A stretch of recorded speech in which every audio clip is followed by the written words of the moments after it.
Hey guys, welcome to my YouTube channel. അപ്പോൾ രാവിലെ എൻ്റെ പണി ഇതായിരുന്നു. ഈ പേപ്പറിൽ നിന്ന് മുട്ടായി മാറ്റണം. അത് കഴിഞ്ഞിട്ട് ചിക്കനും ദോശയും കഴിച്ചു. ഇന്ന് നമ്മൾ വിരുന്നിനാണ് പോകുന്നത്, എൻ്റെ വീട്ടിലോട്ടാണ് പോകുന്നത്. അപ്പോൾ കുറച്ച് നേരം ഫുഡൊക്കെ കഴിച്ചിട്ട് റെഡിയായിട്ട് ഇറങ്ങി നമ്മൾ. കുട്ടുവിൻ്റെ പുതിയ ബൈക്കിലാണ് നമ്മൾ പോകാൻ വേണ്ടിയിട്ട് ഇറങ്ങിയത്. പിന്നെ അത് കഴിഞ്ഞിട്ട് ചുമ്മാ കുറച്ച് വീഡിയോ ഒക്കെ എടുത്തിട്ട് ഇറങ്ങി. കുറേ ദൂരം ഉണ്ടായിരുന്നു പോകാൻ വേണ്ടിയിട്ട്.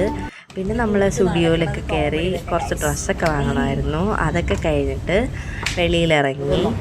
പിന്നെ കുട്ടു ഹെൽമെറ്റ് വെച്ചിരുന്നു. എൻ്റെ കയ്യിലാണെങ്കിൽ കവർ സാധനങ്ങളെല്ലാം ഉണ്ടായിരുന്നു. പിന്നെ വീട്ടിൽ എത്തിയിട്ട് ബിരിയാണിയും കപ്പ ബിരിയാണിയും സലാഡ് പപ്പടം ഐസ്ക്രീം എല്ലാം ഉണ്ടായിരുന്നു, പായസമൊക്കെ. അതൊക്കെ കഴിച്ചിട്ട് പിന്നെ എൻ്റെ ബാഗൊക്കെ പാക്ക് ചെയ്തു. ഇതെല്ലാം കുട്ടുവിൻ്റെ വീട്ടിലോട്ട് കൊണ്ടുപോകണമല്ലോ. ഇപ്പോഴാണ് ഇതെല്ലാം പാക്ക് ചെയ്യണത് സംഭവം. പിന്നെ എൻ്റെ കമ്മലൊക്കെ കുറച്ച് എടുക്കാനുണ്ടായിരുന്നു, അതൊക്കെ എടുത്തിട്ട് അപ്പോഴാണ് 2 അനിയന്മാർ വന്നത്. പിന്നെ നമ്മൾ കുറേ കാര്യമൊക്കെ പറഞ്ഞിരുന്നിട്ട് ഓരോരുത്തരുടെ കയ്യിൽ ഞാൻ ഓരോ ബാഗ് വീതം കൊണ്ടുപോകാൻ വേണ്ടിയിട്ട് ഓട്ടോയിൽ കൊണ്ടുവയ്ക്കാൻ വേണ്ടിയിട്ട്. പിന്നെ എല്ലാവരും ഇറങ്ങി ടാറ്റയൊക്കെ പറഞ്ഞ് നമ്മൾ പോയി. പിന്നെ അത് കഴിഞ്ഞിട്ട് വന്നിട്ട് അമ്മ ഇതെന്താ ഒഴിഞ്ഞിടുന്ന സംഭവം അങ്ങനെ എന്തൊക്കെ ചെയ്തു. അപ്പോൾ അത്രേ ഉള്ളൂ ഗായ്സ്. ബൈ. വീഡിയോ ഇഷ്ടപ്പെട്ടാൽ ലൈക്ക് ചെയ്യണം, ഷെയർ ചെയ്യണം, സബ്സ്ക്രൈബ് ചെയ്യണം.